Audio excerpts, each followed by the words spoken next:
Mes chers frères et sœurs dans le Seigneur, bonjour partout où vous êtes.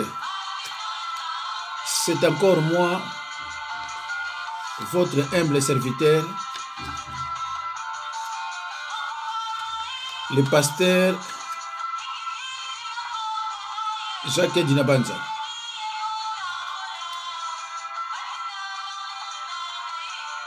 Mes frères et sœurs dans le Seigneur, je vais vous prêcher la bonne nouvelle de l'Évangile. Et cette bonne nouvelle de l'Évangile est intitulée « Le péché est un obstacle à la guérison. Il doit être confessé et abandonné. » Le péché est un obstacle à la guérison. Il doit être confessé et abandonné. Mes chers frères et sœurs dans le Seigneur, bien-aimés en Christ, il y a des personnes qui souffrent, certes sans que leur propre péché entre en cause. C'est l'exemple classique de Job, le patriarche. Job n'avait rien fait, mais il a souffert.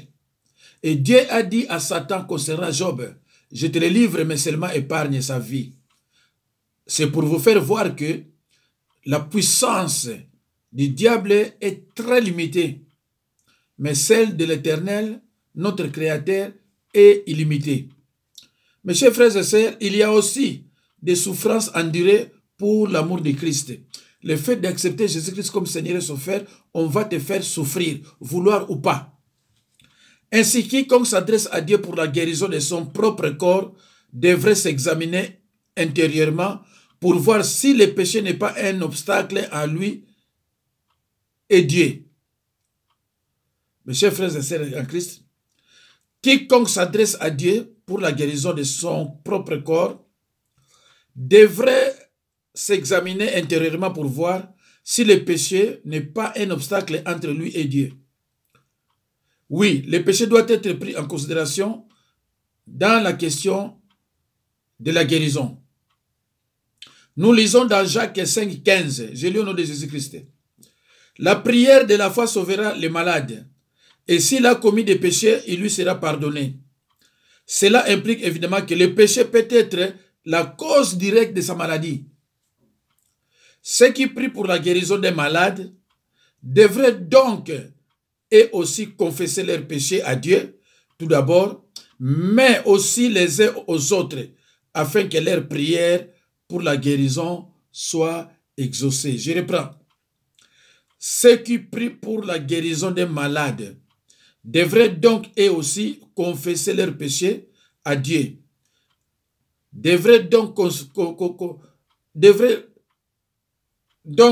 et aussi confesser leurs péchés à Dieu tout d'abord, mais aussi les uns aux autres, afin que leur prière pour la guérison soit exaucée. Bien-aimés en Christ, Dieu envoie parfois la maladie comme châtiment du péché. Mes chers frères et sœurs, dans le Seigneur, Dieu envoie parfois la maladie comme punition du péché. Nous allons ici prendre 3 exemples. Nous avons plusieurs exemples dans la Bible, mais prenons d'abord les 3 exemples où les gens ont souffert de la lèpre. 1. Myriam, sœur de Moïse, Nombre 12 ou 10. 2. Le roi Osias, 2 Chroniques 26, 19. 3. Géasi, serviteur d'Élysée, 2 Rois 5, 27. Firent tous les 3 frappés de la lèpre. Alors, mes chers frères et sœurs, reprenons 1. Myriam. Myriam, sœur d'Aaron et de Moïse, Nombre 26, 59.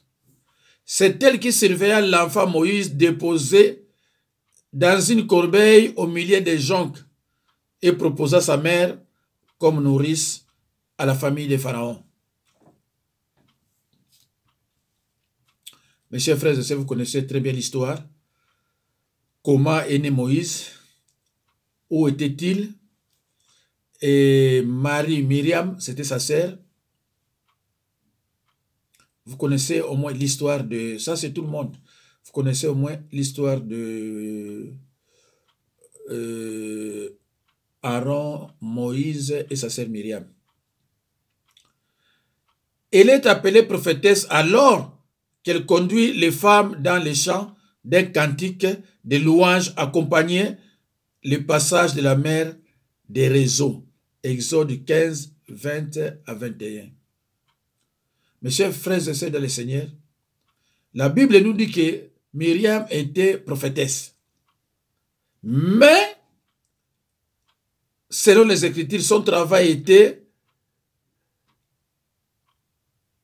elle conduisait les femmes dans les chants d'un cantique de louanges, accompagnant le passage de la mer des réseaux. C'est-à-dire, elle était là pour les chansons.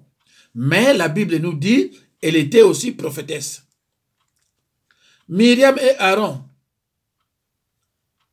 Mes chers frères et sœurs, excusez-moi, n'oubliez pas d'ouvrir vos Bibles avec humilité et lire dans Exode 15, 20 à 21 pour mieux comprendre l'histoire. Myriam et Aaron se révoltèrent contre Moïse. Apparemment, parce qu'il avait pris une femme éthiopienne. Nombre 12, 1. Le jugement divin s'abattit sur Myriam, qui devait le prêcher, et elle fut exclue du camp. Nombre 12, 10. Pendant 7 jours.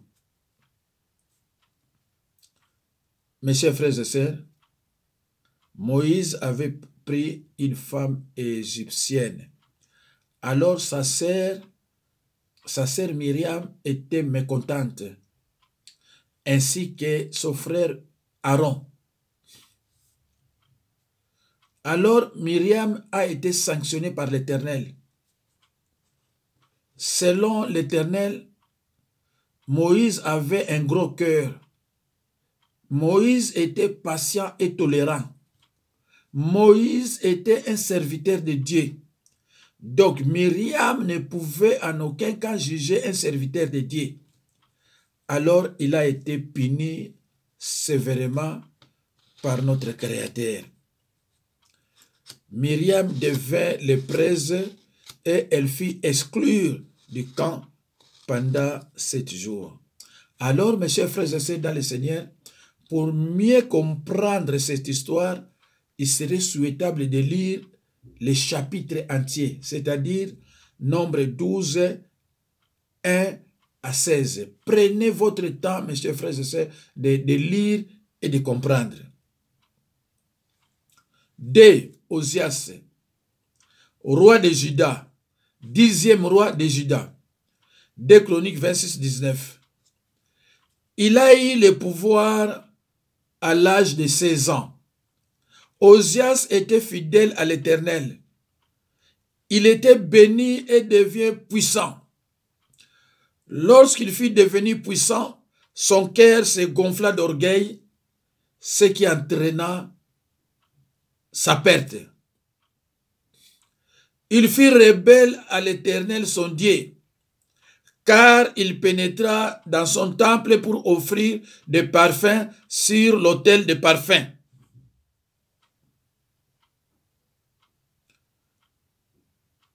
Alors, or, ce n'est pas à Osias d'offrir l'encens à l'Éternel, mais c'est réservé aux sacrificateurs, c'est réservé aux prêtres sacrificateurs descendants d'Aaron.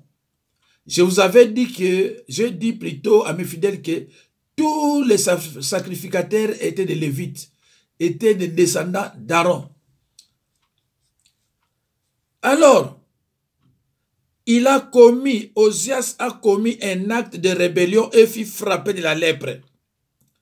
Il resta lépreux jusqu'au jour de sa mort et vécut dans une maison d'isolement comme lépreux.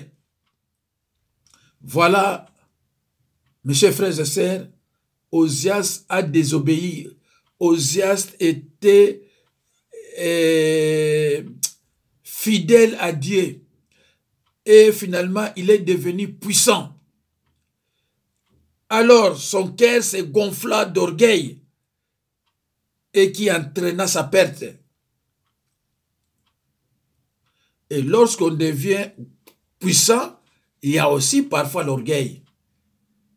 Et cet orgueil-là l'a entraîné à la chute. Il a commis un acte de rébellion et fut frappé de la lèpre. Il resta lépreux jusqu'au jour de sa mort et vécut dans une maison d'isolement comme lépreux. Alors, mes chers frères et sœurs dans les Seigneur, vous qui me suivez, pour comprendre bien l'histoire, il est préférable de lire dans 2 Chroniques 26, 1 à 23. Vous qui désobéissez à Dieu, vous qui faisiez de n'importe quoi à Dieu, la Bible nous dit, Dieu envoie parfois la maladie comme châtiment du péché.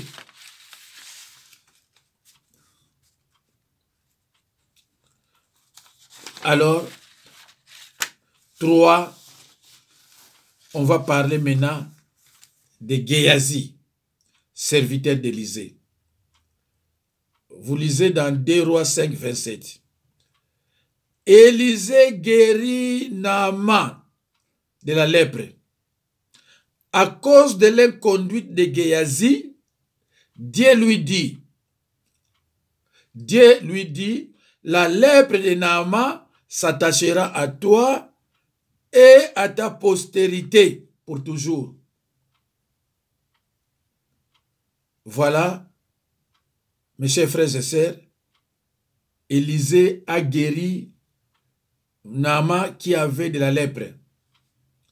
Mais à cause de l'inconduite de Géasi, qui était serviteur d'Élisée,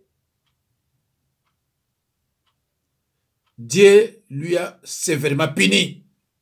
Il lui a dit que la lèpre qui était, la lèpre de Naaman, s'attachera maintenant à toi et à ta postérité. Nombre 14, 18. Les iniquités des parents affecteront aussi les enfants de la 3e jusqu'à la 4e génération. Donc la lèpre s'attachera jusqu'à ses petits-enfants. Dieu a décidé ainsi et cela restera ainsi. Voici, mes chers frères et sœurs, les 3 personnes qui ont été victimes de la maladie de la lèpre. C'était Myriam, le roi Osias et Géasi, les serviteurs d'Élisée. Alors, mes chers frères et sœurs, 4. Le roi Jéroboam a les bras paralysés.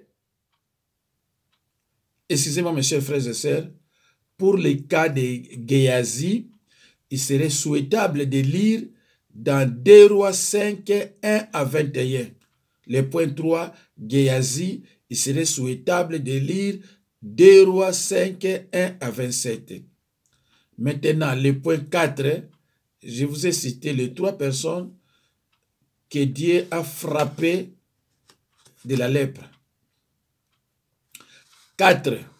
Le roi Jéroboam a les bras paralysés au moment où il veut saisir le prophète qui vient l'avertir de la part de Dieu. 1 Roi 13, 1 à 10. 1 Roi 13, 1 à 10. Mes chers frères et sœurs, c'est très important, très important de prendre ta Bible, tu te mets au coin, seul, lis les versets pour voir comment Dieu frappait les gens en cas de désobéissance, en cas des iniquités. C'est pour cela, je vous ai dit que Dieu parfois envoie la maladie comme châtiment, comme punition du péché. Mes chers frères et sœurs, il faut confesser le péché suivi d'une repentance sincère. Nous voyons sur YouTube des sorciers et satanistes qui viennent faire leur témoignage. Mais malheureusement, vous confondez confession et témoignage. Le témoignage, il vous dit de n'importe quoi, ce qu'il a fait, du vrai et du faux. Mais confession, il faut reconnaître vos fautes et demander pardon à Dieu. Mais eux, ils viennent seulement faire les témoignages, donc ils sont toujours là-bas. Ils sont toujours sorciers et ils sont encore satanistes. Nous les connaissons tous.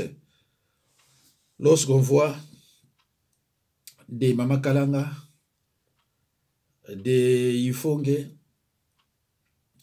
et les autres, ils ont fait leur témoignage. Mais non la confession. Donc, pour vous dire qu'ils sont toujours là-bas. Ils n'ont pas le droit de prendre la Bible et prêcher la parole de Dieu. La parole est sacrée. Mais ils prennent leur Bible et ils prêchent n'importe quoi. Là où nous prêchons la parole de Dieu, et aussi ils viennent, ils prêchent et ils sèment la mauvaise graine. Alors il faut faire très attention. Mes chers frères et sœurs dans le Seigneur, dans le Nouveau Testament également, nous voyons Hérode frappé de Dieu et mangé par les vers, car il avait dérobé l'honneur de Dieu. Dans le Nouveau Testament également, nous voyons Hérode frappé de Dieu et mangé par les vers, car il avait dérobé l'honneur de Dieu. Actes des Apôtres 12, 1 à 25. Actes des Apôtres 12, 1 à 25. Un jour, Hérode s'adressa au peuple, revêtu de ses habits royaux. Le peuple criait avec frénésie, voix d'un Dieu et non d'un homme.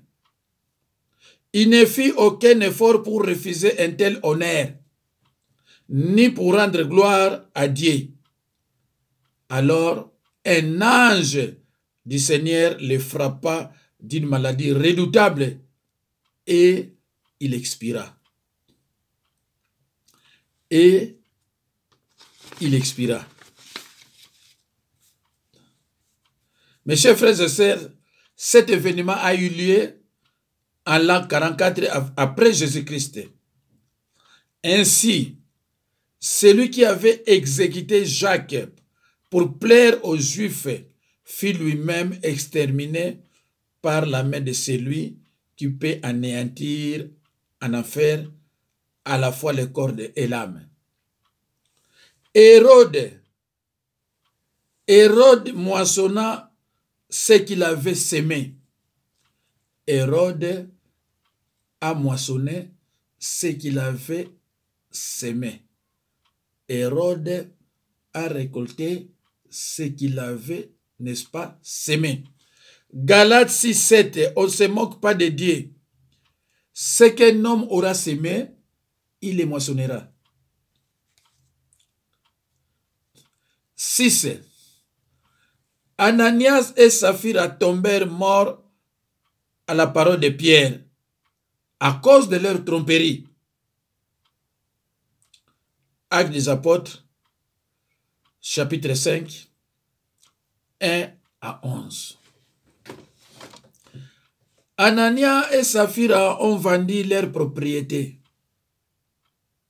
Alors, ils devraient donner l'offrande volontaire. Ils se sont concertés les deux entre lui et sa femme, Anania et Saphira. Alors, pour ne pas s'aimer beaucoup d'argent, si on nous demandait le prix de vente, disons, prenons le cas de 100 euros. Comme ça, on peut donner 10 euros ou bien 15 euros. Mais si on dit 1000 euros, on serait contraint de donner 100 euros, 200 euros. Alors, ils ont menti. Ils ont menti les serviteurs de Dieu. Mentir les serviteurs de Dieu, c'est mentir Dieu. Insulter un serviteur de Dieu, c'est insulter notre Créateur lui-même. Voilà comment Anania et Saphira ont trouvé la mort. C'était le point 6. 7.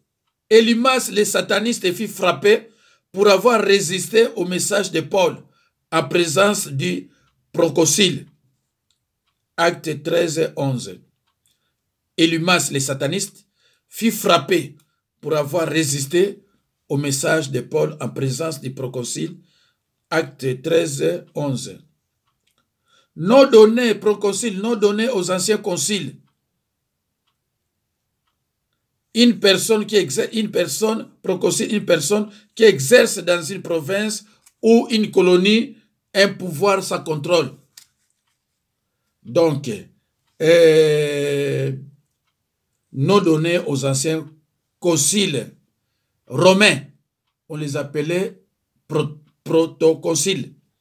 Proconciles. C'est comme en Égypte à l'époque, on appelait les chefs, leurs chefs là, les rois, on l'appelait toujours pharaon. C'est comme ça aussi avec les Romains, au nom des proconciles. Alors, s'exprimant avec l'autorité dont il était investi comme serviteur de Dieu, Saul annonça qu'Élymas serait frappé de cécité pour un temps, parce qu'il avait essayé de maintenir les proconciles dans l'obscurité. Il serait lui-même puni d'aveuglement. Aussitôt, l'obscurité et les ténèbres tombèrent sur lui et il chercha son chemin à tâtons, essayant de trouver des personnes pour le guider. La main de l'Éternel va te frapper si tu vas devenir... La main de l'Éternel va te frapper. Tu vas devenir aveugle. Élymas peut symboliser la nation d'Israël qui non seulement ne voulut pas accepter le Seigneur Jésus-Christ, mais cherchait à empêcher d'autres d'aller vers lui. En conséquence, Israël fut puni par Dieu d'aveuglement spirituel, mais seulement pour un laps de temps. Finalement, un reste repentant de la nation, le reste repentant de la nation se tournera vers Jésus comme le Messie et se convertira. Frères et sœurs en Christ, Paul nous a dit qu'à Corinthe, bien des chrétiens prenaient part à la scène indignement. Ils étaient divisés. Certains venaient à ces saints repas en état d'ébriété, c'est-à-dire en état d'ivresse. D'autres commettant des péchés plus terribles encore. Pour cette raison, plusieurs entre eux étaient tombés malades. Et certains même étaient morts prématurément à cause de leur transgression. Mes chers frères et sœurs, c'est pourquoi Paul écrit sous l'inspiration du Saint-Esprit 1 Corinthiens 11, 30. Mes chers frères et sœurs dans le Seigneur, il faut avoir cette habitude de lire souvent les versets pour savoir si ce que je suis en train de vous donner est correct. Il faut faire comme ce que faisaient les enfants du Béret. Ils examinaient toujours les Écritures pour voir si ce qu'on leur donnait était exact. C'est très important pour un enfant de Dieu. Il ne faut pas dire tout simplement Amen, Amen, sans pourtant comprendre les messages.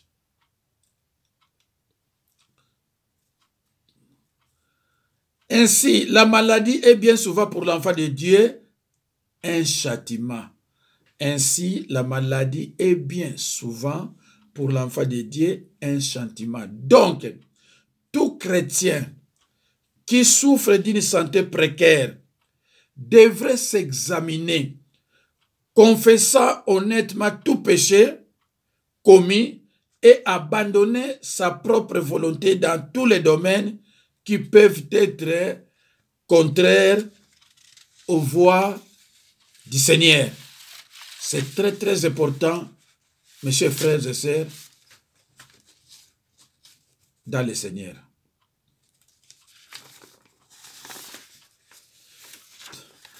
Alors, le pasteur Jacques Dinabanza témoigne que une sœur en Christ souffrait d'une grave maladie et que toutes les prières à sa faveur semblaient sans effet. En dernier ressort, il pensait avoir recours à une opération, mais quand le Seigneur lui fit comprendre qu'elle en était elle-même responsable, une certaine déficience dans sa vie spirituelle faisait obstacle à l'exaucement.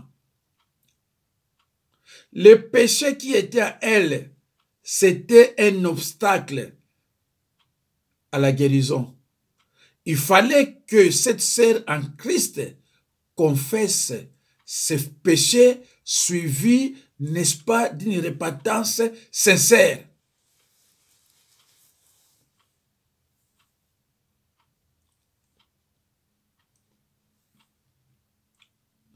Après qu'elle s'en fit humilier, confessa son péché à Dieu, elle eut une amélioration immédiate dans la santé de cette sœur en Christ et l'opération put être évitée. Il n'y a pas eu l'opération parce que elle a reconnu ses fautes, elle s'est humiliée, elle a pris cette décision seule de confesser, n'est-ce pas, ses péchés et suivi d'une repentance sincère.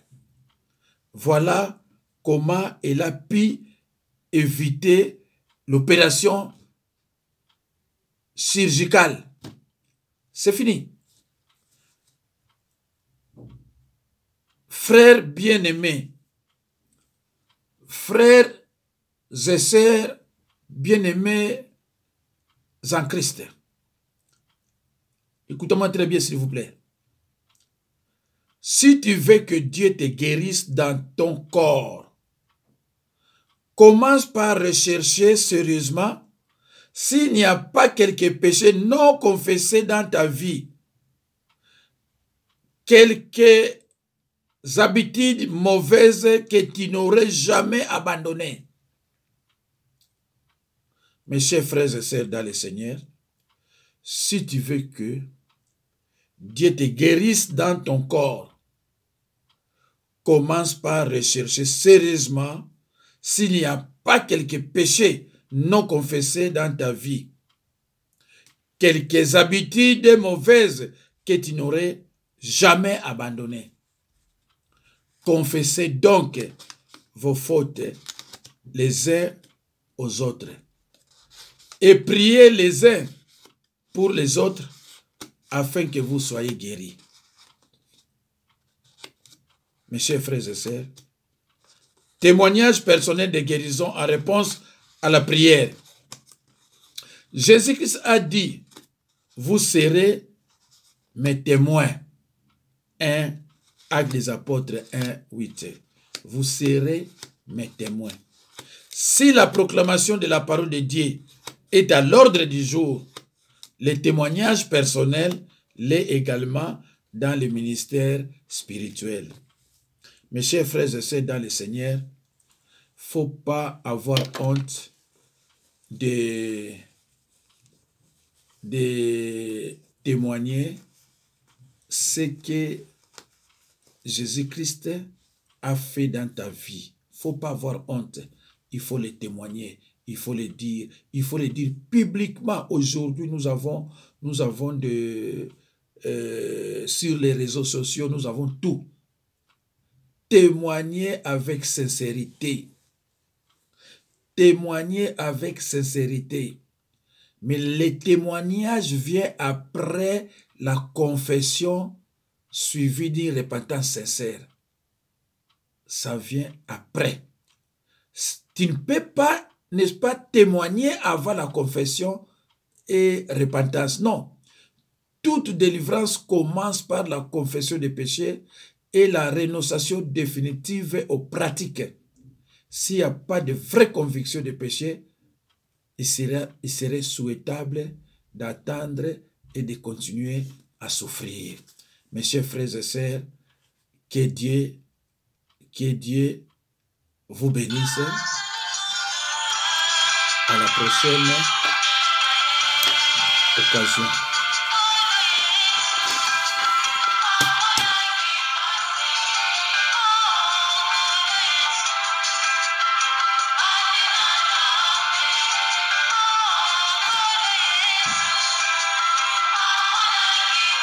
Merci. 06 51 03 92 89. 06 51 03 92 89.